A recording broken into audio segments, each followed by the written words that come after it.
गुरु से उपदेश नहीं लिया, नाम नहीं लिया, अपनी मनमुखी साधना में वो अपने जीवन को बर्बाद कर रहे थे। पृथ्वीला प्रदक्षिणा देवा सो तो इस मन का लखे न भेवा, कि सारी पृथ्वी की प्रदक्षिणा दे आवे, यानी इतना सिद्ध पुरुष हो जा, सिद्धि से आकाश में उड़ जावे और सर्वाधिक स्वर्ग आदिक में बैठे जाई और 14 भवन पलक फिराई। अपनी सर्वशक्ति से जैसे सुखदेव ऋषि स्वर्ग में चले जाते थे, तो भी कहते हैं कि इस मन का, ये मनमुखी साधना थी उसकी, तो भी उस मन को मन के अनुसार साधना करके वह सथाई नहीं हो पाए। सो तो मन के हाथ बेकाना, बहुर भय है शुक्र सवाना। ऐसे ऐसे सद्पुरुष जिन्होंने सिद्धियां प्राप्त करी, आकाश में उड़ जाते थे, ना जाने कितने लोगों को चमत्कार दिखा के वाह वाह के पात्र बनते थे। बंदी छोड़ भगवान कहते हैं गरीबदास जी कि वो सब मन के हाथ बिके हुए थे, मनमुखी साधना कर रहे थे। सो तो मन के हाथ बिकाना, बहुर भय है शुक्र सवाना। वो फिर कुत्ते और सुअर की दुनिया में चले गए, वह सद्पुरुष जिनको सही नाम पूरे गुरु से नहीं प्राप्त हुआ। कोटक तीर्थ जग कोट कोट तीर्थ जगदाना, नहीं नहीं रे हरि नाम समाना। करोड़ करोड़ तीर्थ कर लेवे और यज्ञ दान कर लेवे, लेकिन उस परमात्मा के सच्चे नाम के बराबर नहीं है। कोट कोट तीर्थ जगदाना, यज्ञ जग, क्योंकि महाराज ने भाषा को विशेष महत्व नहीं दिया। जैसे भी अपने हरियाणवी ला लो, किसी भी प्रकार के क्षेत्र की जैसी भी भाषा होती है उसी में समझाने की कोशिश करिए।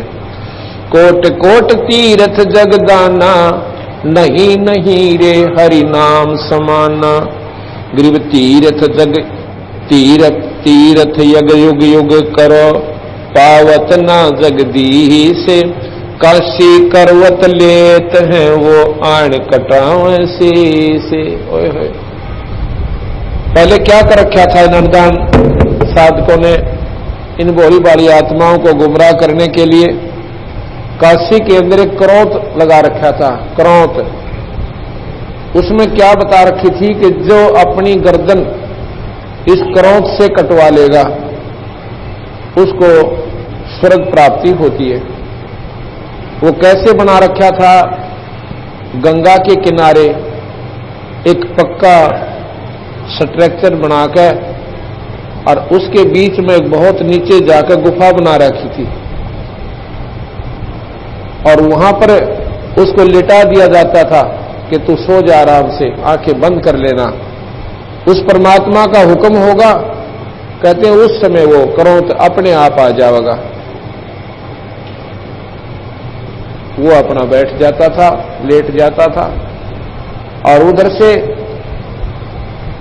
उसका कंट्रोल हैंडल कितना दूर स्थान पर था, उनके इशारे होते थे, वहां लेटा दिया, आप जाकर के वहां गुप्त रूप में उस क्रोध को नीचे को घेर दिया और फिर वो अपना ऐसे सिस्टम करा रखा था कि उसकी गर्दन को ऐसे कर करके और टुकड़े कर देता था और फिर वो नीचे एक पटला सा ला रखा था, वहीं से कंट्रोल होता था, उसको नो का नो गंगा में सरका दिया करते थे।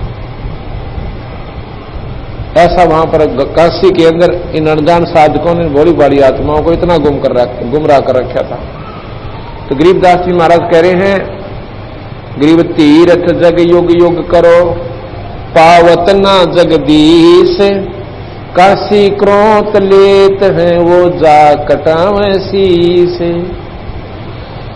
तीर्थ बरत अरु जोग जुगादम, नाम बिना सब कूड़ समादम। कर्म कांड से पावे राजम, जन्म पूर्व ले बिगड़े काजम। तीर्थ व्रत योग चाहे कितने जनताएं करते रहो, नाम बिना सब कूड़ संवादम। जिसके पास नाम का जाप नहीं है, ये वाद विवाद कितनी भी वार्ता कथा वो सुनावे, वो कूड़ यानी अनजान साधना है, उसका कोई लाभ नहीं। कर्म कांड से पावे राजम और जन्म पूर्वले बिगड़े का जन्म। जैसे भी कोई तप करता है, कोई यज्ञ साधना कर लेता है, धर्म अधिक कर देता है, तो उसके प्रभाव से अगले जन्म में वो राजा हो जाता है, और राजा तीसरे जन्म में फिर पशु योनि में चला जाता है, क्योंकि भगवान के नाम की भक्ति का बीज उस प्राणी में प्रवेश नहीं हुआ। तप से राज राज से तेजम, पाठ पटंबर भोग सेजम। तप से राज राज मदमानम, जन्म तीसरे शुक्र समानम। तप से राजा बने, राजा अपने मौज मारे, और तीसरे जन्म में फिर वही कुत्ते और गधे की जोनी में वो राजा चला जाता है, जो परमात्मा से विमुख प्राणी था। कर्म कांड सुरगापुर बासा, फिर घोर कुंड पड़ नरक निवासा। गज तुरंग पाल की अर्था, नाम बिना सब दानव व्यर्था। कितने ही मौज आपने कर रखी है, लेकिन जितने भी आप दान धर्म कर रहे हो, बिना नाम बिना गुरु के अगर करते हो, तो नाम बिना सब दानम व्यर्था। ये सभी दान आपके व्यर्थ हैं, इनका कोई लाभ आपने नहीं मिलेगा। कैसे? गुरु बनाया नहीं, और कितने ही भंडारे कर दिए, कहीं पर हरिद्वार में जाकर भंडारा कर दिया, या वैसे भी अपने मनमुखी कोई साधना करवाते रहे, करते रहे, अच्छे पुण्य कर दिए, किधर गौशाला में दे दिया, यानी पशु पक्षियों को भी खिलाते रहे। इन सारों का परिणाम क्या होगा? जिन्होंने नाम नहीं ले रखा, उन प्राणियों को इस किए हुए पुण्य का परिणाम जरूर मिलेगा, लेकिन वो मनुष्य नहीं बनेंगे। अगले जन्म में उनको पशु योनि मिल जाती है। मान लीजिए जैसे कई कुत्ते आपने देखे होंगे, उनको ऐसी सुविधा उपलब्ध होती है, मेरे ख्याल में मनुष्य जीवन में भी 50% व्यक्तियों को प्राप्त नहीं है। बढ़िया कोठी के मारे ना, अलग से उसका कमरा होगा, और कई तो ऐसे कहते हैं कि हमने तो अपने टोमी के ऊपर विशेष कूलर का प्रबंध कर रखा है उस कमरे में, और ऊपर पंखा चलता है। दिन में 3 बार नौकर स्नान करवाता है, और डॉक्टरी जांच करके उसको भोजन मिलता है। कार में चलता है, ड्राइवर अगली सीट पे और कुत्ता पिछली सीट पे। उसके जो मालिक है चलाने कोठी वाला, वो तो ड्राइविंग कर रहा है, और वो कुत्ता देवता पिछली सीट पे अपना ठाठ से नो बैठा, जो कि इस प्रकार मालिक बैठता है। अब उस अनजान आत्मा ने दान घने कर रखे थे, उस दान की सुविधा प्रतिफल उसे ऐसा मिल गया, कार भी मिली, खाना भी इतना बढ़िया मिला, और अच्छा स्थान रहने को मिला, लेकिन मानव शरीर नहीं मिला। अगर उसने नाम भी ले रखा होता तो मनुष्य शरीर मिलता, और ये सुविधा उसको मानव शरीर में प्राप्त होती। इसलिए महाराज कहते हैं, नाम बिना सब दानम व्यर्था। नाम बिना वो दान व्यर्थ गया, क्योंकि पशु योनि में बढ़िया स्थान समय अपना व्यतीत कर लिया, और अगले जन्म में उससे भी बुरी योनि में चला जाएगा वो प्राणी। फिर 84 का गेड़ लंबा चौड़ा, बहुत लंबी व्यवस्था हो जाती है।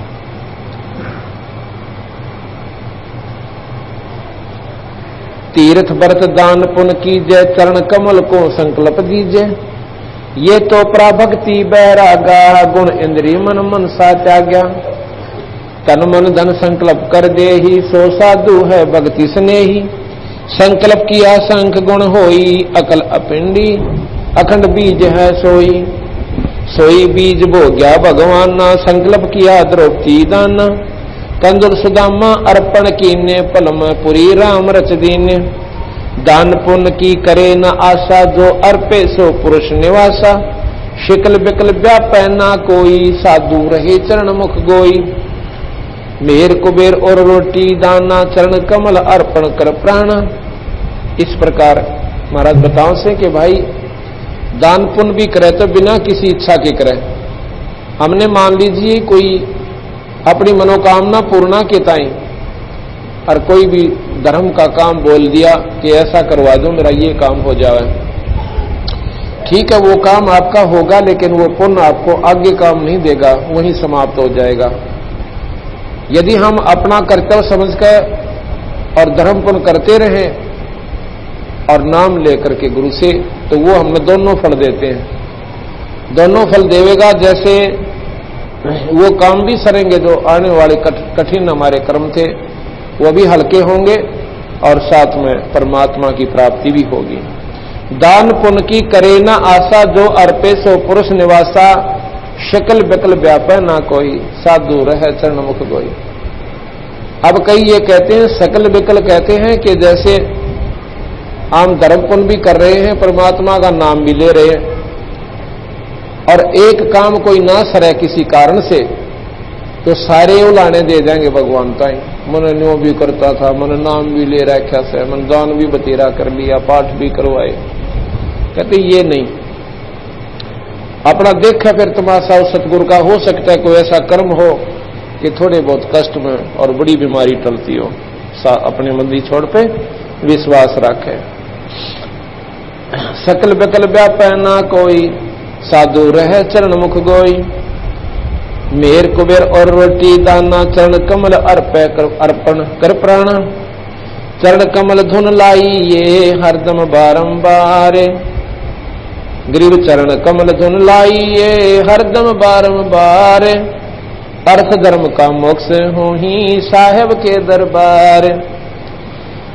कोट बदर टूटन ते राख्या जा साधु का बाल निबाका। मुटरी बांध रहे जो न्यारा जाके पड़े शीश पे जारा। इच्छा रूप करे जो दाना अपना वृद्ध लजावे बाणा। इच्छा रूपी जो दान करते हैं वो कहते हैं भक्ति को लजा रहे हैं, उन्हें ज्ञान नहीं हुआ अभी। इच्छा रूपी करे जो दाना अपना वृद्ध लजावे बाणा। विद्या वेद पढ़े चतलाई दरवधार बूढ़ी पंडिताई। विद्वान लोग कथा करने वाले महाराज कहते हैं इन्होंने काम बिगाड़ दिया सारा। पैसे के लालच में कथा करने लग गए और जो भी उन सुनने वालों को पसंद आवे वो सुनावे, चाहे वो उनको पथ भ्रष्ट करे, चाहे उनको वो नरक में ले जावे। उन्होंने ये उद्देश्य बना लिया कि सुनने वाले राजी होने चाहिए। अगर वो नो कहे मूर्ति पूजा ठीक है, हाँ बिल्कुल ठीक है भाई, 3 में 3 व करनी चाहिए, और बढ़ावा दे देंगे उसने। उन्हें तो पैसे से तात्पर्य है, लेकिन भाई या कड़वी दवाई खाए बिना या सच्ची बात सुने बिना इस जीव का उद्धार कभी नहीं हो सकता।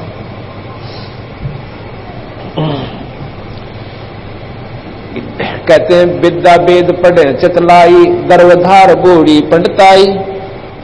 दर्व कहते हैं धन को।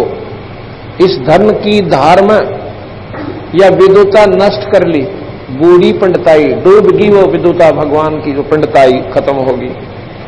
इतने पंडित आशा माही गुण गायत्री का बल नाही। सुतक पातक करें आहारा पंडित जी में जग जो नारा। सुनो आज सन का दिक धर्मा सुतक पातक नीचे कर्मा।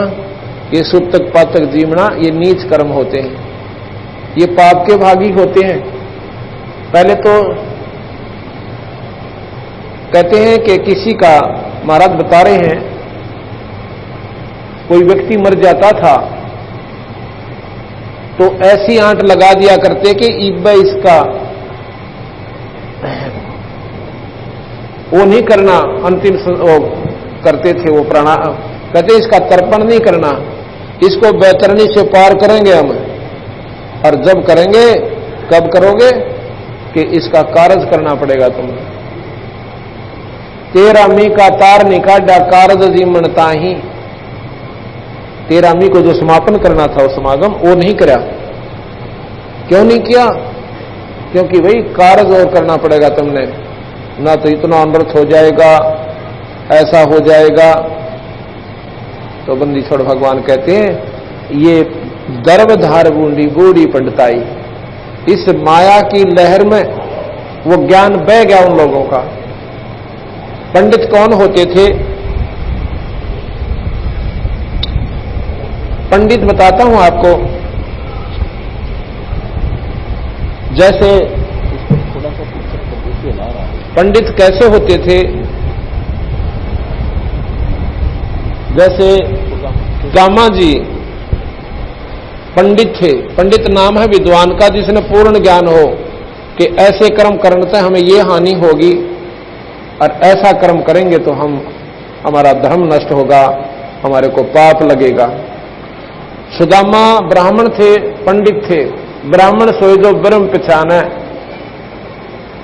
जो आत्म तत्व का ज्ञान जिस प्राणी को हो जाता है वो ब्राह्मण कहलाता है। नहीं कोई जात की फीस से ब्राह्मण नहीं बनता। अब जैसे कोई वैद्य कवाव है, उनका कोई बड़ा व्यक्ति वैद्य था, 5वां छठा दादा, और अच्छा वैद्य था। अब उसके बाद उन सब ने अपने पीछे वैद्य रख लिया। अब वो एक समूह बन गया वैद्य।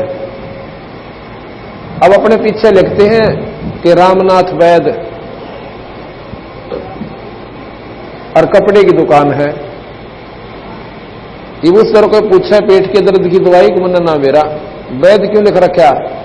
वो एक वैसे परंपरा बनी हुई काम वैद्य थे, हमारे पूर्वज जो है वैद्य के नाम से जाने जाते थे। इसी प्रकार पंडित एक जाति को हमने मान लिया, चाहे किसी ने कति अनपढ़ हो वो भी नो पंडितता में, वो तो एक वो परंपरा बना ली, वो एक समूह का नाम पंडित धर लिया। वो पंडित नहीं है। पंडित वो है जो मार्गदर्शन करते हैं, जिनको विद्वान कहा जाता है। और वो पंडित जो हैं उनके द्वारा किया गया गुमराह प्राणी भटकता है, भ्रमता है, वो दोषी कहला है। तो उसके लिए महाराज कहते हैं सूतक पातक नीचे कर्मा, सुनो आज सनकादिक धर्मा, ये सूतक पातक नीचे कर्मा। सुदामा जी पंडित थे, उसकी पत्नी ने बहुत ही प्रार्थना विनय करी कि देखो हम बहुत टोटे में दुखी हो रहे हैं, और बच्चे हैं ये भी बेचारे कई बार तो रोटियां बिना सो जाते हैं। और आप कहते हो कि कृष्ण जो राजा है मथुरा के, द्वारका के, वो मेरे साथी थे, सहपाठी भी थे, और सहपाठी का प्रेम कुछ न्यारा हुआ करे। आप जाकर के उनसे कुछ धन मांग लाओ।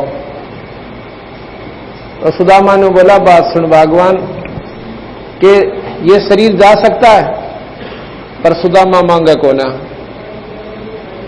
ब्राह्मण का फर्ज मांगन का नहीं बनता।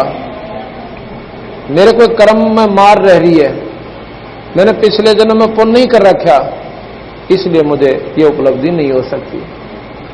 वह फिर पीछे पड़ी रही, नहीं मानी तो फिर चला जाता है। वहां जाकर भी कृष्ण ने पूछा कि सुनाओ महाराज जी के हाल से आपका? सुदामा अगजी मौज हो रही से थरे बागते। अपने मुंह तन्यों नहीं कहा कि महाराज जी कति बिरान माटी हो रही है, कतई नहीं कहा, अगमौज से महाराज जी दया से। और 7वें दिन नो का ने उठ कर आ गया, अपने मुंह से ना मांगा और ना उन्होंने दिया। ठीक है, भगवान कृष्ण ने कहते हैं वो चावल खा के जो छुपा कर लको रहा था, आखिर ये देवों तक देवों के इस राजा ने, गरीब आदमी छुपा छुपू का अपना बस घरवाड़ी ने बांध दिया था, चावल भून के 2 मुट्ठी, और उसने अपनी लको का काख में दे लिए। कृष्ण जी ने कहा कि भाई एक बात होता, भाभी ने क्या भेजा मेरी खातिर? बोले कोई ना काख ना न्यू करे। कहते हैं जब वह चादर खोस ली जिसमें वह एक पल्ले में बांध रहा था, अरने बोला बड़ा आनंद आया तो आज आपके चावल में। उसके प्रतिफल में महाराज कहते हैं भगवान कृष्ण ने और सुदामापुरी यानी उसका बहुत सुंदर महल बना दिया, बहुत अच्छे पैसे दे दिए, कंदुल सुदामा अर्पण कीने पल में पूरी राम रच दीने। कंदुल कहते हैं चावल को, और सुदामा ने कृष्ण जी को अर्पण किए और पल में पूरी राम रच दीने। उन चावलों के खाक को खा के अब यहां कहते हैं कि देते को हर देता है, जहां तहां से आन, और ना दिया फिर मांगता फिरो, परमात्मा सुना नहीं कहा। सनक सनंदन बूझो भाई, नीचे कर्मा लागे काई, यानी माड़े कर्म करते नुकसान में जाओगे। ऊंचे कर्म कर्म कटाही, सो पंडित तुम जानो नाही। ऊंचे कर्म करते नो के काम पाप कट जाते हैं, ये कर्म कटते हैं, वो तुमने ज्ञान नहीं। जीव यज्ञ में होम कराई, सो वह यज्ञ काम किस आई। कहते हैं यज्ञ के अंदर महाराज जी बता रहे हैं कि तुम जीवों को मरवाते हैं। कैसे यज्ञ कराते थे राजाओं से, उनके हाथ से अजा, अजा कहते हैं बकरी को, बकरी कटवाते थे, और उसको फिर नो का नो हवन पूर्ण हो लेता, उस बढ़ते हुए बट में उस नो के नो बकरी को डाल देते थे, और फिर वो मांस जब हो जाता था उसको बाद में वो सब अपने आप बाद में भुने हुए कच्चे मांस को जैसे भी विधि से उन्होंने नमक वमक लगा के और फिर वो प्रयोग करते थे। कहते हैं प्रसाद बन गया, अब इसका पाप नहीं।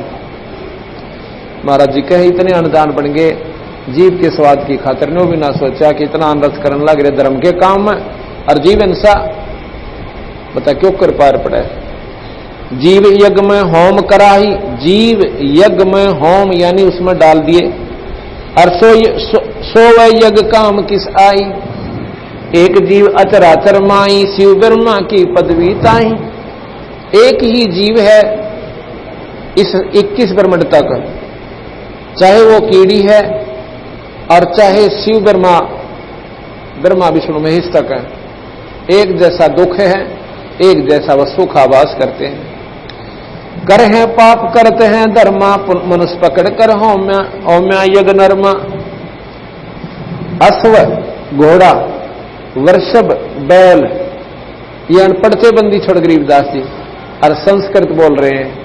अश्व वृषभ और अजा जराई, अजा कहते हैं भेड़ को, अश्व घोड़ा और वृषभ बैल और अजा भेड़, कहते हैं ये कटुआ के और तुमने जुल्म करवाया। अश्व वृषभ और अजा जराई, इनका पाप गिना नहीं राई। वो जो ब्रह्मा विष्णु महेशा, अचराचर का कहा आदेशा। वो जो ब्रह्मा विष्णु महेशा, तीहूं देव का ना उपदेशा। कि इन ब्रह्मा विष्णु महेश से आप पूछ लीजिए, किसी भी शास्त्र में उठा के इन परमात्माओं ने कभी ऐसा जुल्म करने की खातिर नहीं कहा कि तुम ऐसे पाप करो, ये अजा कटाओ, बकरी कटवाओ या बैल कटवाओ। गरीब पंडित ज्ञानी बूढ़िया, कीने जीव विध्वंस। कीड़ी कुंजर आत्मा, सब गट एक अंश। कीड़ी चींटी, कुंजर हाथी, जो कहीं इनमें एक का आत्मा है। कीड़ी का वही ममता है अपने बच्चों के प्रति, वो भी मारो मार रहे ऐसे सारे दिन, और हाथी भी अपने बच्चों की खातिर, अपने पेट की खातिर, जिस प्रकार चींटी है वही सुख वही दुख कीड़ी में और वही हाथी में। कीड़ी मारने का भी वही पाप है और हाथी मारने का भी वही पाप है। कीड़ी कुंजर आत्मा, सबगट एक अंश।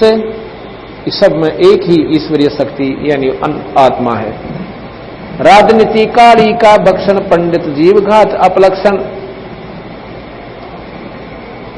और फिर क्या करते हैं, जो प्राणी बीड़ी शराब मांस तंबाकू दारू का प्रयोग करते हैं, क्यों मांस फिर दारू बिना ना खाया जा, वो शराब की भी आदत पड़ जाती है इंसान को। शराब पान मदमाशाहारी, गमन करें भोग पर नारी। 70 जन्म कटते हैं शीशम, साक्षी सायब हैं जगदीशम। जो ये जुल्म करते हैं, सुरापान करते हैं, सुरापान माने दारू पीना, मद कहते हैं सुरापान मद यानी अमल को। मांसाहारी जो मांस खाते हैं, सुरापान मद मांसाहारी, गमन करें भोग पर नारी। 70 जन्म कटत हैं शीशम, साक्षी सायब हैं जगदीशम। बंदी छोड़ कह रहे हैं गरीबदास जी कि जो ऐसे जुल्म करते हैं ना उनके 70 जन्म सर कटते हैं। कभी तो बकरा बनेगा और कभी वो और कोई ऐसे कर्म होंगे जिसकी वजह से उसकी गर्दन काटी जाओगी। पर द्वारा स्त्री का खोलने 70 जन्म अंधे हो डोलने।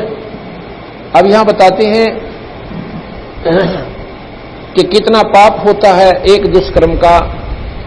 पर नारी को बुरी नजर से देखना महाराज बताते हैं उसका कितना दुष्परिणाम होता है बुरे कर्म करने का, कि 70 जन्म वो प्राणी अंधा होता है। कभी गधा बनकर अंधा होगा, कभी कुत्ता बनकर अंधा होगा, कभी अन्य जीव की जोनी पाकर वो अंधा होगा और फिर मनुष्य बनकर भी वो अंधा होगा। पर द्वारा स्त्री का खोलने 70 जन्म अंधा हो डोलने। मदरा पीवे कड़वा पानी 70 जन्म स्वान के जानी। एक बार जो दारू प्रयोग करते हैं प्राणी उनका 70 जन्म कुत्ते के होते हैं। मदरा पीवे कड़वा पानी 70 जन्म स्वान के जानी। जोटे बकरे मुर्गे ताही लेखा सभी लेत गुसाई। मर्ग मोर मारे में मनता अतरातर है जीव अनंता। जीवा स्वादो हिते प्राणा निम्मा नाश गया हम जाना। तीतर लवा बुटेरी चिड़िया खूनी मारे बड़े अंगड़िया। अदले बदले लेखे लेखा समझ देख सुन ज्ञान विवेका।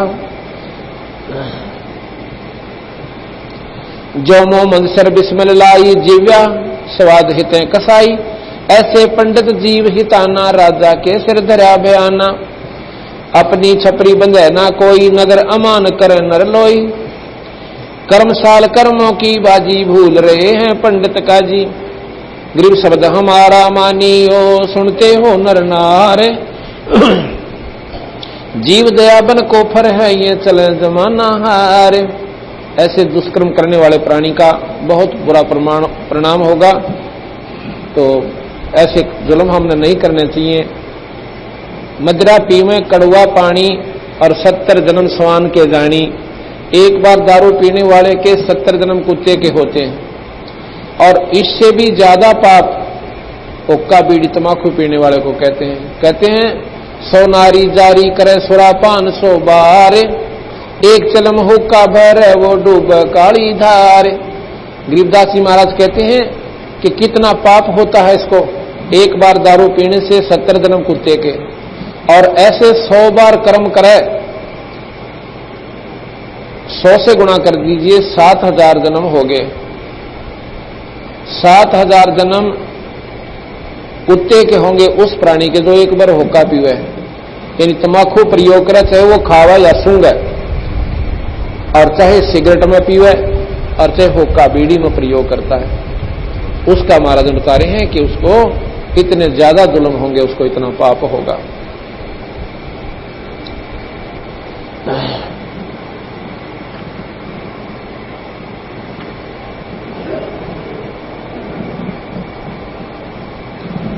अब नाम के बारे में मैं तो बता रहे हैं कि हम मनमुखी साधना करते हैं। कई भाई कहते हैं कि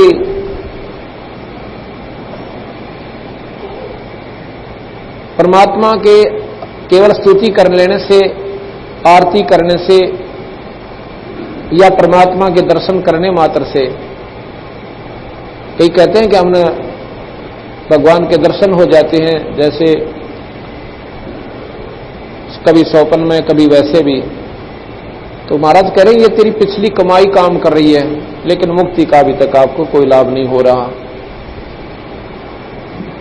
और नाम जो है अधिकारी बिना दिया नहीं जाता, और जब वैसे दे दिया तो काम नहीं करता। किस प्रकार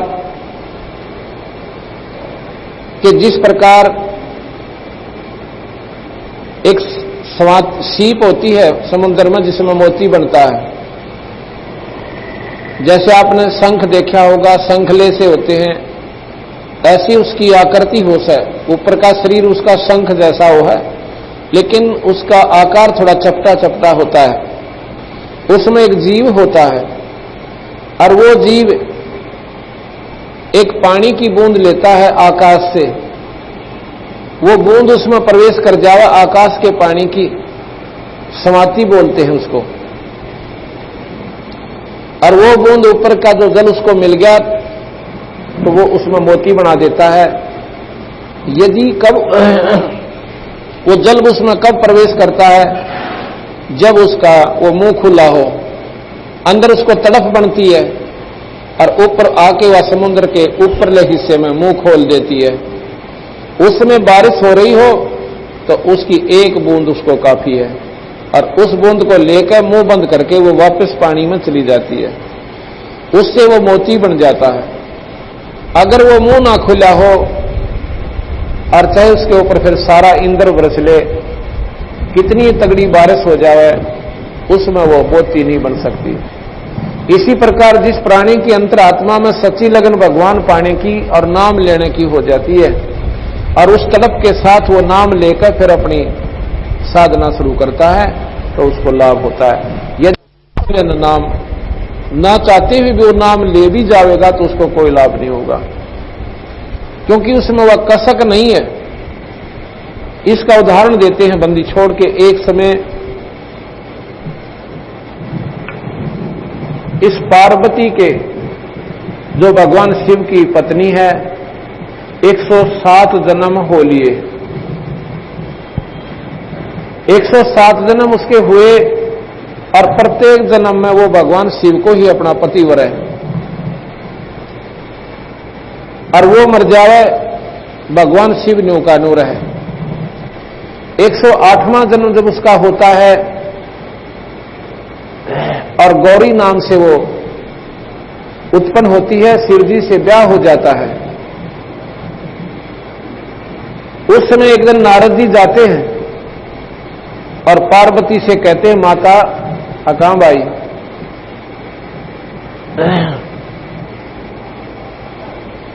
कि आप अभी तक जन्म और मर रहे हो और आपके घर में इतनी बढ़िया वस्तु और आप फिर भी दुख पा रहे। कैसे भाई, मेरे समझ में नहीं आई तेरी बात, क्या कहना चाहता है नारद तू? माता मैं बताऊं, भगवान शिव के पास एक ऐसा मंत्र है, अमर मंत्र, यदि वो आपको सुना दें, यानी आप उससे नाम ले लो उनसे, वो मंत्र आपको बता दें तो आपकी मुक्ति हो जाए। वह बोली नारद, यह बात तो भाई मेरा जची को ना, क्यों ना जची? नारद जी ने कहा कि आपके 107 जन्म हो लिए, 107 बार तो आप मर चुके और 108वें की तैयारी हो रही, आधी उम्र जा ली आपकी। भाई एक बात बता, भगवान शिव जी मुझे इतना प्यार करते हैं, मेरे लिए वो जान भी दे सकते हैं और तू का वो नाम ले रहे और मैं मर जाऊं, मुझे मरती देखते रहे। नारद जी बोले कि जान दे सकते हैं पर वह नाम नहीं दे सकते। ने बोला भाई तो कि मैं अंग्रेजी से बोल रहा है, तो सीधी बता मैंने क्या बात है। बात यह है माता जी कि आपने हृदय से पुकार नहीं करी उनसे, अभी तक आप उनको एक पति रूप से देख रहे हो और जब उसको दूसरी दृष्टि से भगवान स्वरूप मान के और गुरु रूप से उसकी दृष्टिकोण से देखोगे और चरणा में पड़कर छक्कर रहोगे तड़प के साथ और फिर प्रार्थना करोगी, जब यो नाम मिलेगा और काम भी जब ही करेगा। और बताऊं क्या कि जो थारे घर में वो 107 खप्पर टंग रहे हैं ना, वो कंकाल तेरे सिर के हैं माई, मेरे सिर के, हाँ तेरे सिर के हैं भाई। और वो कई भगवान शिव जी भी अपने गले में गाल ले, गिनती करे है कि 107 बार मर ली, निर्वाह कहीं भी समझ में नाम थी इसका नाम ले लूं, पर कहता को ना। वह बोली रहता ने तो जुल्म कर दिया, मैं कितना जोगी भी ना छोड़ी तो नहीं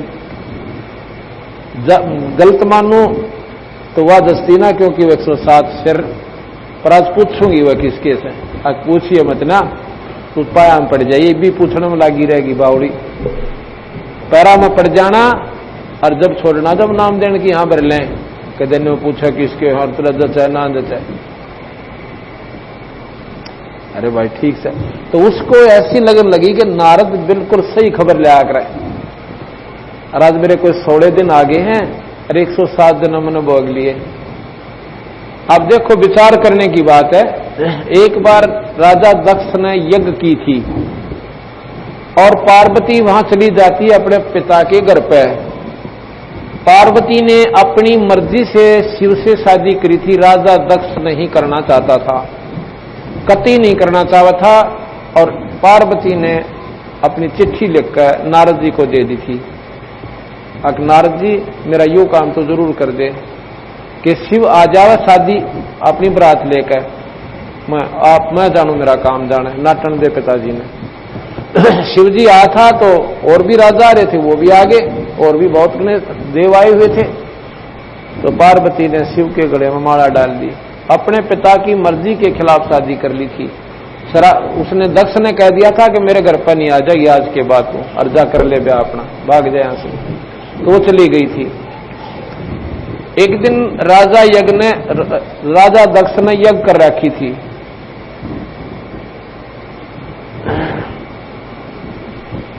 अब ये एक ही बात को सिद्ध करने की खातिर कम से कम 6 कथाओं का प्रमाण जोड़ना पड़ता है, जब यह बुद्धि ठिकाना आती है हमारी। इतना बिगड़ा हुआ ज्ञान हमारा हो चुका है। अब वह घर पे क्यों गई थी, जबकि माता पिता ने उसको कह दिया था हमारा नहीं बढ़ जाएगी। ऐसा क्या हुआ, एक बार कहते हैं रामचंद्र जी सीता के वियोग में और बन में भटक रहे थे, रो रहे थे बुरी तरियां। पार्वती ने शिवजी से पूछा था कि हे भगवान, ये व्यक्ति क्यों रो रहा है, इसने क्या तकलीफ होगी, आप दया कर दो इस पे, इसके दुख दूर करो। शिवजी कहने लगे पार्वती तू ना जानती इसने, ये तो भगवान है 3 लोक के परमात्मा, ये विष्णु अवतार हैं स्वयं, इनके किसी दुख, ये कोई लीला कर रहे हैं। अपना भगवान को और इतना रोने की आवश्यकता क्या, आप गलत, मैं नहीं मानती इस बात ने, मैं तो इसकी परीक्षा लूंगी और सीता का रूप बना के इसके आगे जाऊंगी और जब देखूंगी ये पहचानेगा कि नहीं पहचानता। शिव जी बोले या गलती मत करना, अच्छा को ना करूं जी। करना आगे, शिव जी चले गए पाछे, तो सीता का रूप बना लिया और रामचंद्र जी के सामने जाकर खड़ी हो जाती है। उसने सोचा तो नहीं था कि ले तेरे जो है ना छाती से लावेगा और बड़े दुख नो कहेगा, बता कि क्यों कर पाई, कहां गई थी सीता तू, मैं तो मर गया होता तेरे बिना। ऐसे ऐसे मतलब अपने मन की कल्पना वो पार्वती लेकर गई। और जब भगवान रामचंद्र जी ने देखा उसका नहीं, तन्नो बोली है दक्ष पुत्री माया, हे दक्ष की बेटी तू कहां आ गई। अब भगवान शिव ने की छोड़ आई, नो कंते हुआ तो गढ़ों पानी पड़ गया। कहने लगी आप तो सच्ची, भगवान शिव ठीक कह रहे थे, आप तो भगवान हो, आप जानी जान हो। न्यो कहकर वापस आएगी और शिव जी के मन में भी कल्पना चलेगी कि वह पक्की अनाड़ी से मानना को ना, जो एक बार मन में ठान ली कर क्या होगी उसका हमने। तो पूछा कि तुम परीक्षा ले आई, अकना जी मैं को ना लेगा परीक्षा, अच्छा झूठ भी बोला ऊपर तय, फिर हंसन लगी। अग्नि साची को थे, वह तो साचे भगवान से। बोला ठीक है, तेने मेरी मां का रूप बना दिया पार्वती, आज मेरे पत्नी रूप में मेरे लिए स्वीकार्य नहीं रही, आज से तो मेरी मां के रूप में है।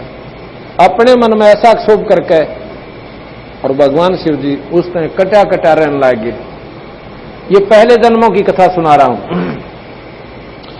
इस बात में पार्वती भी जाने थी कि जिद का पक्का यो विषय, ईब यो कति नहीं माना, चाहे धरती इधर से इधर हो जाए। उसने सोची यो तो मुंह तो बोला ना, और कोई अड़ आदमी ना, मेरा टाइम क्यों कर पास होगा, तो अपने घर न चाल, इसका भी आंट लाऊंगी थोड़े दिन। क्या हो गया, माता पिता भाई पिताजी करड़ा बोल लगा, माता जी बोलेगी, ऐसी अपने मन में कल्पना करके पार्वती अपने घर आ गई राजा दक्ष के घर पे। उस दिन कुदरती क्या हुआ कि वहां पर यज्ञ हो रहा था, राजा ने समागम करवा रखा था। और उसमें क्या होता है कि सभी लड़की और जमाइयों को बुलाते थे वो राजा लोग, यज्ञ में सभी अपने रिश्तेदारों को बुलाया जाता था। तो वहां पर देखा कि जो रिश्तेदार नहीं आए थे, कोई बहन नहीं आई थी, उस बटेऊ का हक न्यारा आसन और जितनी भी पूजा हरकत चढ़ी थी उस सब की उसके साथ चढ़ाई हुई थी। और सारा सामान उसका कपड़े भी रखे हुए थे कि वो ना आन पाए, कोई बात नहीं। तो पार्वती अपने घर में गई, जाकर देखा सारे मंडप पर घूम कर नाम लिख रखा कि फलाना ये जमाई, ये उसका आसन है, ये फलाने देव का, ये उससे का। तो वहां सारे का घूम के और कोई मुंह ना बोला। उसने अपनी मां के पास गई, उसने देखा कि शिव जी का कितना जिक्र भी को ना, उसके पति का। तो अपनी मां से कहने लगी, मां आपने अपने जमाई का कितना स्थान भी ना छोड़ रखा ने बोली बेबे, उसने अपना पीछा छुटवाना था। अगर इसका बाप ईसाया नाड़ी और यह भी नाड़ी है, जब अपनी मर्जी से शादी करेगी, मैं क्यों बीच में पैसू। कहने लगी, भाई मन्नत दे रहा ना बेटी, तेरा बाप जाने और तू जाने ना, वो मेरी मानता, उससे पूछ ले। वो अपने पिता के पास गई, कहने लगे, पिताजी आपने सभी बहनों के जितने जमाई बटे वो नहीं आए, उनका हक दर रखा और मेरा को ना। तो नो बोला, तो बुलाई किस नाड़ाई किस लिए, अरे ऐसे निर्भाग का मैं को ना वो रखा करता, वो तो पशु है, आदमी थोड़ा है। गल में सांप उसका है, सारा दिन बने लिया ત્યાં कूदे जा, इसे नड़ दिखा कर मैंने जुलूस कटवाना अपना। इस बात का वक्रड़ी काली मानेगी, अगला तेरी यज्ञ करवाऊं पूरी। जाकर हवन कुंड में कूदगी, क्यों ना तो शिव जी के स्थान पास ठिकाना उसका और ना माता पिता में आदर। उसने न सोचा ला भी ये काम कर दूं, कराऊं तेरी यज्ञ पूरी। अब कहते हैं, अब कहां लाना चाहता हूं बात में, नो ना सोचे कि तड़का कोई सी आत्महत्या कर ले, ये पॉइंट नहीं हमारा कहने का भाव। ये से मैं कहां समझाना चाहता हूं, ये अनाड़ी साधना नहीं करनी चाहिए, पति जो का उस काम को नहीं करना चाहिए, हमने ये मानना चाहिए अपनी, तभी जाकर ये ऐसी दुर्घटनाएं हमारे साथ में होती है। एक न कही दूसरे न मानी, कहे कबीर दोनों ज्ञानी। अगर वह टाड़ा कर देती, मान लेती उसकी बात को, ऐसी घटना क्यों घटती कि भाई ना परीक्षा लेती, चलो शादी कर ली थी होगी, अरे भी ये काम और उसकी भी उसके अनुसार भी नहीं चल पाई वह।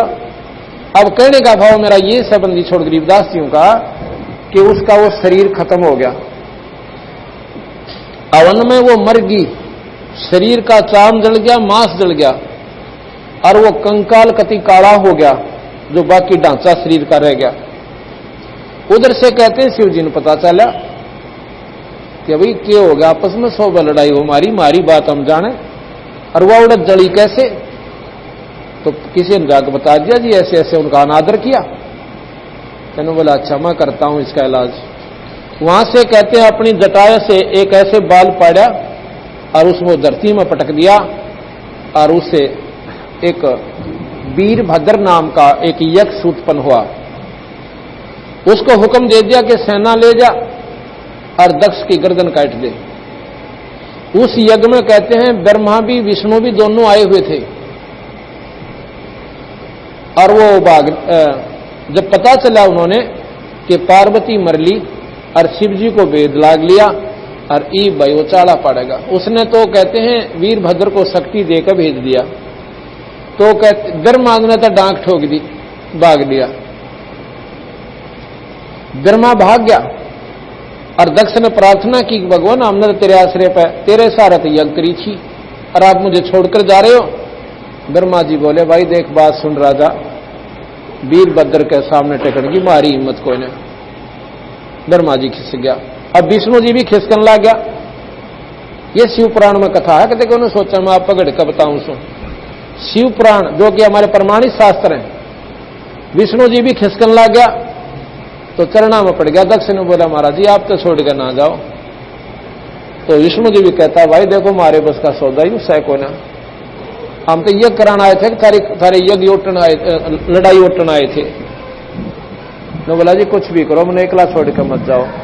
विष्णु जी खड़े हो गए, वीरभद्र आ गया, सभी सेनाओं को राजाओं को काटता मारता विष्णु जी के सामना आमना हो जाता है। कहते हैं विष्णु जी को ने अपना जो पहले तो तीर छोड़ा तो उसने अपने त्रिशूल से उसका वो तीर काट दिया विष्णु जी का। फिर क्या कहते हैं कि उसने सुदर्शन चक्कर छोड़ा, सुदर्शन चक्कर भी उसने अपने त्रिशूल से काट दिया और विष्णु जी ऐसे हो गए जैसे मूर्ति हो अगर पत्थर की स्तंभ हो गए। शिव पुराण में आगे लिखा है कि वो वहां के वेद मंत्र बोलने वाले संत भक्तों ने, विद्वानों ने एक मंत्र बोलकर भगवान विष्णु की सतबता, यानी जो कति अल्लाह था ना टहला था, पत्थर की तरह हो गया था, वो भंग करी। फिर वो एकदम होश में आया और फिर वहां से भाग गया, चले गए भगवान विष्णु। आगे वो वीरभद्र ने जाके राजा दक्ष की नाड़ काट दी। ये लंबी कथा, अब इसको यही करते हैं। फिर कहते हैं भगवान शिव ने ये ज्ञान हो गया कि ऐसे ऐसे पार्वती को मार दिया, तो वो उसने पता भी चल गया कि दक्ष की नाड़ भी काट दी वीरभद्र ने। कई देवताओं ने जाके प्रार्थना करी भगवान शिव से कि भगवान कोई बात ना, आपस में 100 बकवासनी होती है, पर राजा दक्ष के प्राण बख्श दो। कहने लगा भाई कोई ऐसा प्राणी ले आओ जिसकी नाड़ काट ले आओ और ताजी गर्दन कटी हो, मैं राजा दक्ष की गर्दन धड़ पे ला दूंगा, जीवित हो जाएगी। अब वो शीश नहीं लग सकता इसका। कहते हैं फिर जाकर के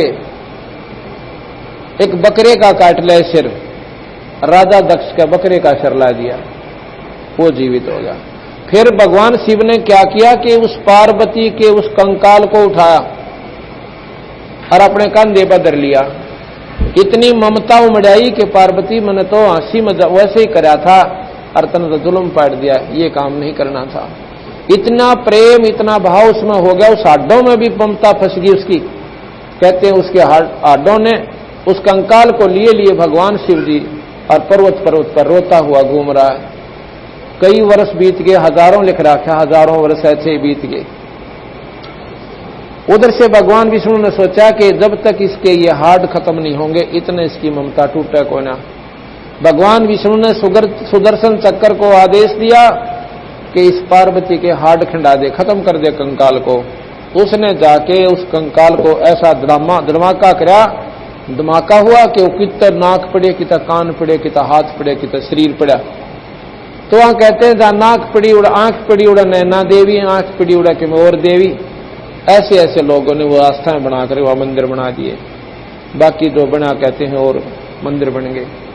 अब इस प्रकार इतना प्यार भगवान विष्णु शिव जी का पार्वती में प्रति जन्म में रहा और उसके बाद भी उसने वो मंत्र नहीं दिया।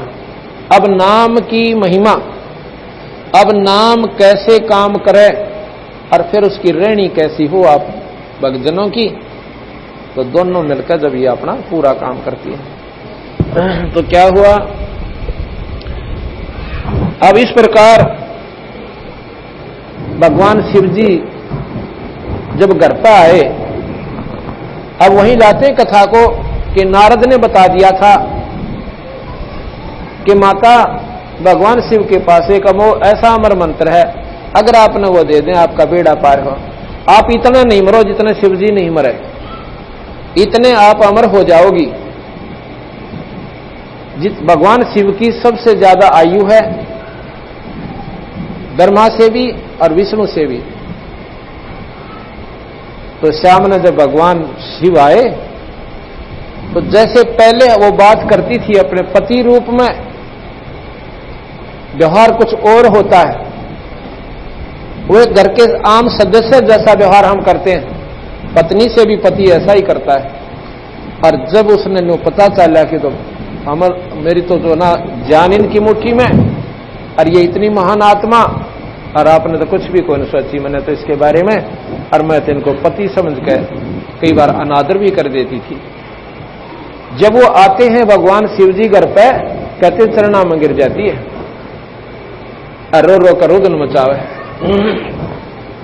तो वो कहने लगा कि बात से पार्वती आज ऐसी दिक्कत क्या हुई आपको, किस चीज की आवश्यकता, तो साफ साफ बता। वह कहने लगी महाराज जी मेरे को जरूर पाप हुआ है, मैं घनी पापणी हूं, और इस करके आपने मेरे से एक इसी अनमोल चीज छुपा रखी। हे भगवान एक बात बताओ, क्या कि मैं जब मरती थी आपका जी दुख नहीं पाया करता, कब मरती थी तो अभी मरी कहां है, अग्नियों ना बकाओ। ये खप्पर किसके हैं, ये कंकाल किसके सिर के। अब शिव जी ने सोचा आज तो भैया दूसरी भाषा बोला, ये इसके लेवल का ज्ञान नहीं है। नो बोली महाराज जी मेरे से कोई गलती हुई होगी, और मैं मरूं और आप देखते रहो और आप मुझे प्राणों से भी प्यारी समझती हो।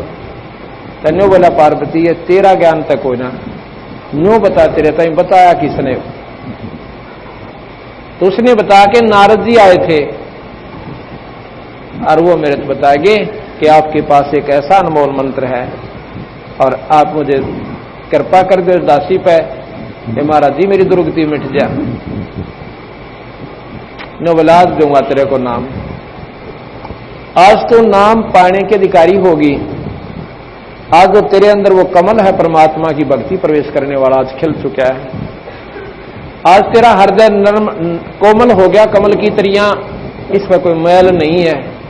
और इस भाव से जो नाम प्राप्त करता है प्राणी, वो नाम अंदर जाकर काम करता है। तो जब कहते हैं यो नाम नो को दे दूं, आ मेरे साथ अमरनाथ, जहां मंत्र कहते हैं अमरनाथ, इतने स्थान पर ले गया उनको, सुन स्थान, और वहां पर भी एक सूखा वृक्ष कति जिसके पत्ते भी नहीं थे, सिर्फ वो खूंड से खड़े थे, नारे नारे टहनियां सूखी हुई। और नो देख लिया कि वृक्ष में हो सकता है कोई पक्षी आ जा, पत्ता में मैंने देखा नहीं, और यहां पर मैं देखता भी रहूंगा कि कोई प्राणी इस मंत्र ने ना सुन ले और वो अमर ना हो जाए। तो महाराज कहते हैं तहां एक सूखा तरवर ता क्या ता शिव को आसन ता रखा। आसन माने वहां पर अपना बैठा लिया पार्वती को, आप भी बैठ गया। और फिर कर से लाई 3 तारी, उड़ गए पक्षी नर और नारी। ऐसी भयंकर आवाज हुई 3 तारियों की जैसे बम पटाक रहे। आसपास के पक्षियों भी कोई था वहां पर, तो वो भी कहते काफी दूर उड़ गया। उसके अंदर एक वो खोगर थी, एक ऐसा थोथा स्थान था खोखलाहा, उसमें एक तोते, मादा तोते ने अंडे दे रखे थे। उसने 3 तारी जब बजाई भगवान शिव ने, जितने अंडे जो ठीक थे उनमें बच्चे बनकर वो भी उड़ गए, लेकिन एक गंदा अंडा बाकी रह गया।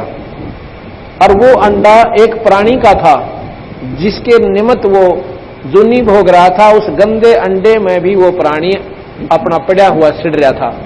ये जीव आत्मा इस शरीर ने जल्दी से नहीं छोड़ती, मरे पाछे भी। कितना लोग निरंतर एक्सीडेंट हो जाए या कोई किसी कारण से कंडम हो जाए तो वो प्रेत, वो आत्मा जो है इसके अंदर घुसी रहती है, ढूंढती है यू फेरने में चल पड़े। ये नहीं चलता। फिर इतने बाद जब तक इसको फूंक के सवा नहीं कर देते या गार्ड नहीं देते या नहर में नहीं फेंक, दरिया में नहीं डाल देते, इतने हुआ जीव इसमें से इसने खाली नहीं करता। तो वो गंदा अंडे का एक जीव था, उसका निमित्त वो था, उसका वहां पड़ा रहा। अंडा खत्म हो लिया था, वो गढ़ बच्चा बनने जोगा नहीं रहा, उसमें जो उसका अंग नहीं बन पाया था। अब भगवान शिव ने कहते हैं वहां पर वो अपना कथा सुनानी शुरू की। अपनी कृपा से उस माई को अंदर के कमलों के बारे में जानकारी दी। अब वो इतना जानते सुने कि उसका डर हो रहा गात में, कदीब का फिर ना मर जाए भगवान शिव छूट जाए, किन खाड़ा शादी हो है रोले पड़ के, और ये सारा झंझट मिट जाएगा जब तक हम रहेंगे, इतने इकट्ठे रहेंगे। इतनी लगन लाकर उस माई ने और जान तो बात सुनी, वो मुंह मत का डर, वो उसी स्थान पर उसकी सूरत जावे। जैसे मूल कमल बताया तो माई का ध्यान मूल कमल पर गया और वहां की प्रक्रिया बताई कि ये गणेश जी का स्थान है, यहां पर उस गणेश का लोक है, इस पर ऐसे मंत्र जाप करना है। आगे फिर ना भी स्वाद चक्र है, उसमें ब्रह्मा और सावित्री का मंत्र है, ये मंत्र जाप करना है, वहां दोनों का वास है। ऐसा सौर्य बताए। एकदम वह शरीर के अंदर घुस गई, शरीर के अंदर सूरत जाती है और उन पर ध्यान लगाती और यहां पहुंच जाती है। जब तक कंठ कमल तक ये प्राणी रहता है इतना वह हंकारे भर रही है, हाँ जी हाँ जी हाँ जी ऐसे देख रही है, हाँ जी। जब ये यहां सुन में पहुंच जाती है तो हाँ जी करना बंद कर दिया। जो ऊपर का पक्षी जो गंदा था अंडा, उसमें तोता बन गया और वो लग गया हाँ जी कहन। अब उसके भी गेल चले वो मंत्र। इतने में कहते हैं भगवान शिव ने देखा इसकी तो समाधि लग गई या बोल नहीं रही। ये आवाज कहां से आई? जब ऊपर देखा तो वो तोता जो है वहां से उड़ लिया। भगवान शिव उनका पीछे पड़ लिया। वो जाकर तोते के शरीर ने छोड़कर वेद व्यास की पत्नी ने जमाई ली, जमाई के द्वारा वो सूक्ष्म रूप के द्वारा और गर्भ में चला गया और वहां जाकर के सुखदेव का के रूप में फिर 12 साल उस मां के गर्भ में रहकर उत्पन्न हुआ। ये सुखदेव जी की उत्पत्ति भी इसी कथा में आएगी। इस प्रकार उस पार्वती को कबीर भगवान शिव ने अमर कर दिया। कितना अमर कर दिया? जब तक भगवान शिव रहेंगे पार्वती उनके साथ रहेगी, और जब महाप्रलय होगी, जब ये सभी नष्ट हो जाएंगे, वो फिर दोबारा इस मर्तमंडल में ऐसे चक्कर काटेगी जैसे पहले काट रही थी।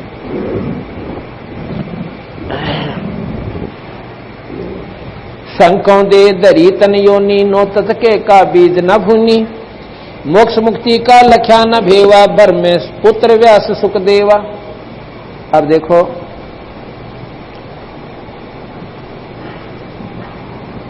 हमारे अंदर एक 9 तत्व का शरीर और है, ये 5 तत्व के शरीर के अंदर है।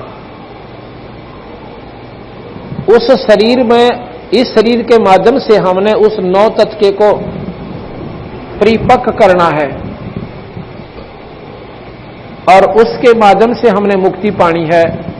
लेकिन हम सच्ची साधना ना करके वो हमारा कच्चा शरीर रह जाता है, फिर दुनिया पाते रहते हैं। गरीबदास जी महाराज लिखते हैं कि मोक्ष मुक्ति का लख्या न भेवा, और धर्म में पुत्र व्यास सुख देवा। मोक्ष मुक्ति का उसके भाव भेद नहीं पाया उसने, भगवान सुखदेव जी ने अपनी पहले बहुत घना दुख पाया, पूरा कितने जन्म भोगे, और फिर उसका कोई ऐसा कर्म आगे अड़ गया कि भगवान शिव की वो कथा सुनने से वो तोते के शरीर में प्रवेश कर गया, और उस मंत्र से उसके जो अंदर सूक्ष्म शरीर था वो अमर हो गया। और वो अमर होकर के, उस अमर का तात्पर्य ये नहीं होता कि उसका जन्म मरण ना हो। इस अमर होने की कई परिभाषाएं हैं।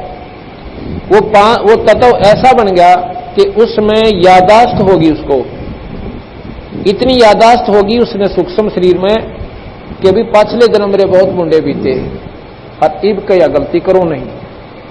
इसको इतनी चेतना रहने लगी तो उस मां के गर्भ में प्रवेश कर गया और बाहर नहीं आया। बाहर नहीं आया तो कहते हैं काफी दिन के बाद 12 वर्ष जब बीत जाते हैं तो भगवान शिव कहता है कि बाहर निकल तो न मारूंगा, और वो नौका में बाहर निकलूं को ना। विष्णु को याद किया, विष्णु जी आगे कहने लगे क्या बात है भोलेनाथ जी, कि मेरे ज्ञान को चुराकर ये जीव और इस वेद व्यास की पत्नी के गर्भ में है और इसको मैं खत्म करूंगा। क्यों भाई? भगवान विष्णु बोले कि इसने मेरा मंत्र चुरा लिया तो क्या हो गया कि ये अमर हो गया, अमर हो गया फिर मारेगा क्यों कर? जब आप ही कह रहे हो कि आपके मारण से बाहर हो लिया तो इसने मारोगे कैसे? क्योंकि कुछ ऐसी स्थिति होती है कि इस मंत्र से इस प्राणी को इतने दिन ये ब्रह्मा विष्णु महेश नहीं खत्म कर सकते, कुछ लिमिटेशन है उसकी। ये बहुत लंबा विस्तार है।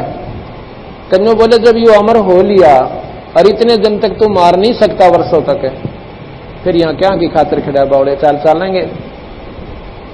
तो फिर विष्णु जी के मन में आती है कि सुखदेव गर्भ में, सुखदेव बोला कहा महाराज जी कि तू बाहर आ जा। विष्णु जी कहने लगे तू बाहर आ जा। अक मैं नहीं आऊं बाहर, ब्रह्मा को बुलाओ। ब्रह्मा भी बुला लिया। ब्रह्मा जी, विष्णु जी, शिव जी तीनों कहने लगे भले पुरुष एक काम तक कर दे, तू बाहर आ जा। 12 वर्ष हो गए मां के पेट में, अगर आगे माताएं 12-12 वर्ष तक बच्चा ने गर्भ में रखेंगी, इनका तो जीना आराम हो जाएगा। ये 9 महीने भारी हो जाए, तू बाहर आ जा भाई, या गलत रीति मत ना गिरे। न्यू बोला जी कतई नहीं आऊं, पर एक शर्त पर बाहर आऊं कि तुम अपनी इस माया न जिसके कारण हमें यहां पर अज्ञान बनाते हो, हमारे ऊपर अज्ञानता का पर्दा छा देते हो, इस अपनी माया न हटा लो। अग दबाइया तो ना हटा हमारे तक। हम कुछ समय रोक सकते हैं। कितनी देर रोक सकते हो? कि जितने भैंस के सींग पर राई रख दे और वह कितनी देर उस पर रह सकती है। भैंस का सींग ऐसे गोल और भैंस नस्ली टका को ना कुआं जोगाड़े कुआं सर मारे, उस पर राई रखते ही नीचे इतनी देर, यानी अक्सन भी ज्यादा हो इतनी देर काम रोक सके, फालतू माया नहीं रोका नहीं, बोला इतनी देर रोक दो। कहते तीनों देवा थम भी माया, और गर्भ उन्हीं से जूनी से बाहर आया, सुखदे सुख में उपजा, राई सिंह समो, नौ नाथ और सिद्ध 84 संग उपजे थे दो। जितने उस समय में वो इतनी देर जो माया रोकी थी, उस दौरान जितने भी मनुष्य शरीर के प्राणियों का जन्म हुआ था, उस समय वो उनको इतनी चेतना रहेगी जिसमें 9 तो नाथ बन गए और 84 वो आत्मा सिद्ध होगी, 93 और 1 सुखदेव आया। उस क्षण में इतने जीव उत्पन्न हुए थे इस मनुष्य शरीर में, और उनको इतनी लगन चेतना रहेगी कि वो अपनी आत्मा के आधार पर, क्योंकि जागृति रही और पिछले कर्मों का उनको ज्ञान रहा कि पाछे बहुत गणे दुख पाए, कभी गधे बने कभी गधी बनी। सुखदेव ऋषि अपनी आत्म कथा बताता है। एक महात्मा बोला ऋषि जी कि भाई सुखदेव तू तो बहुत ध्यान मगन रहता है, तो थोड़ी बहुत देर